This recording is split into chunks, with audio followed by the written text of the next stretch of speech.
हदे शहर से निकली तो गांव गांव चली, कुछ यादें मेरे संग पाँव पाँव चली।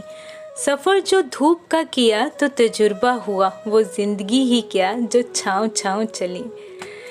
हेलो दोस्तों, कैसे हैं आप सब। आज ना मैं आपके साथ एक कहानी शेयर करने वाली हूँ। वो कहानी कुछ ऐसी है कि मुझे तो उसका मॉरल ऑफ द स्टोरी समझ नहीं आया। अगर आपको समझ आया होगा तो कहानी को पहले पूरा सुन लेना, और आपको अगर समझ आए तो मेरे साथ भी शेयर करना। बात ऐसी है कि एक बार एक वैज्ञानिक जंगल में घूमने जाता है और वहाँ से एक टिड्डे को पकड़ कर ले आता है और उस टिड्डे को अपनी लैब में ले जाकर उसमें प्रयोग करने की कोशिश करता है। लैब में टेस्ट करने से पहले उसे टिड्डे को अपनी आवाज़ के ज़रिए छलांग लगाना सिखाया। जब उसने उसको अपनी आवाज़ के ज़रिए छलांग लगाना सिखा दिया तो वैज्ञानिक जो था वो टिड्डे को ज़ोर से बोलता कि कूदो, तो वो टिड्डा काफ़ी दूर तक छलांग लगाता। ये देखकर वैज्ञानिक भी काफ़ी खुश हो गया कि ये तो मेरी आवाज़ पर कूदने लग गया, छलांग लगाने लग गया। अब उस वैज्ञानिक ने एक्सपेरिमेंट करना शुरू कर दिया। पहले तो जो वैज्ञानिक था उसने टिड्डे से बोला कि कूदो।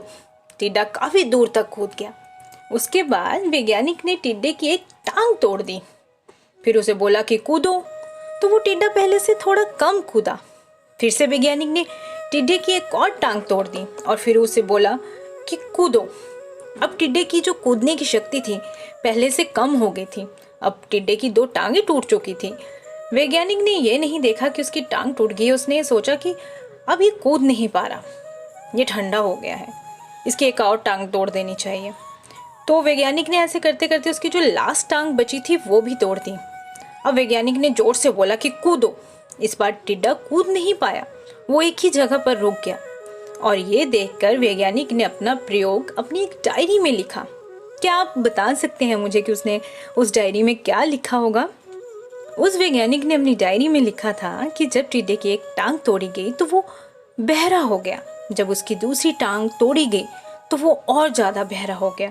और जब एक एक करके सब टांग टूटती गई तो वो बहरा होता गया। और जब उसकी आखिरी टांग भी टूट गई तो वो पूरी तरह से बहरा हो गया था। उस पर जोर जोर से चिल्लाने का कोई असर नहीं हो रहा था। मैं उसे बार बार बोल रहा था कि कूदो, वो फिर भी नहीं कूद रहा था, इसलिए वो पूरी तरह से बहरा हो गया।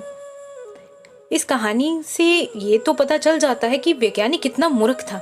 इतनी सिंपल सी बात वो समझ नहीं पाया कि जब उसने टिड्डे की सारी टांगें तोड़ दी तो वो बहरा नहीं हुआ था, बल्कि टांगें ना हो पाने की वजह से वो कूद नहीं पा रहा था। तो मुझे अब इस कहानी का मोरल समझ नहीं आया है।